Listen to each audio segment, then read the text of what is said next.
السلام علیکم ورحمۃ اللہ تعالی وبرکاتہ۔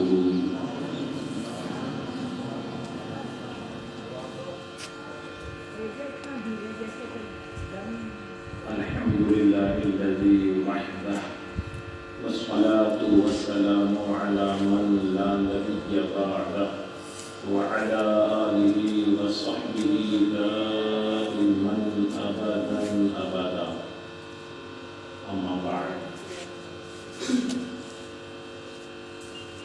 قال النبی صلی اللہ علیہ وسلم: من يرد الله به خيرا يفقهه في الدين، صدق الله العلي العظيم وصدق رسوله النبي الكريم۔ نہایت ہی محبت کے ساتھ درود شریف پڑھیں۔ اللهم صل على سيدنا ومولانا محمد معدن الجود والكرم وآلہ وبارک وسلم صلاة وسلاما عليك يا رسول الله صلی اللہ تعالی علیہ وآلہ وسلم۔ عزیز بچوں، مدرسہ اسلامیہ سینئر سیکنڈری اسکول کے قابل احترام اساتذہ کرام اور طلباء اعزام، اللہ تعالی آپ سب لوگوں کو صحت، سلامتی اور علم میں ترقی عطا فرمائے۔ آج ہم آپ حضرات کے سامنے ایک ایسی ہستی کا ذکر کرنے جا رہے ہیں جو 12 جون 1856 عیسوی سنیچر کے دن دنیا میں پیدا ہوئے۔ کب پیدا ہوئے؟ 12 جون سنیچر کا دن 1856 عیسوی کو اس دنیا میں پیدا ہوئے۔ ان کا نام محمد رکھا گیا۔ ان کا نام تاریخی نام المختار ہے۔ تاریخی نام، اور ان کے دادا جان حضرت مولانا کاظم علی خان رضی اللہ تعالی عنہ نے ان کا نام احمد رضا رکھا۔ تو ان کا یہ نام چونکہ اللہ کے ایک ولی نے رکھا، بولنا شروع کیا تو سب سے زیادہ یہی نام مشہور ہوا، اور اسی نام سے ان کو ساری دنیا کے لوگ جانتے ہیں، پہچانتے ہیں۔ انہوں نے جو علم کی خدمات انجام دی ہے، مسلک کی، مذہب کی، عوام کی، قوم کی اور سرزمین ہندوستان کی، تو اس حوالے سے آج پوری دنیا میں ان کو اعلیٰ حضرت امام احمد رضا رضی اللہ تعالی عنہ کے نام سے جانا اور پہچانا جاتا ہے۔ اعلیٰ حضرت، بولی اعلیٰ حضرت امام احمد رضا رضی اللہ تعالی عنہ۔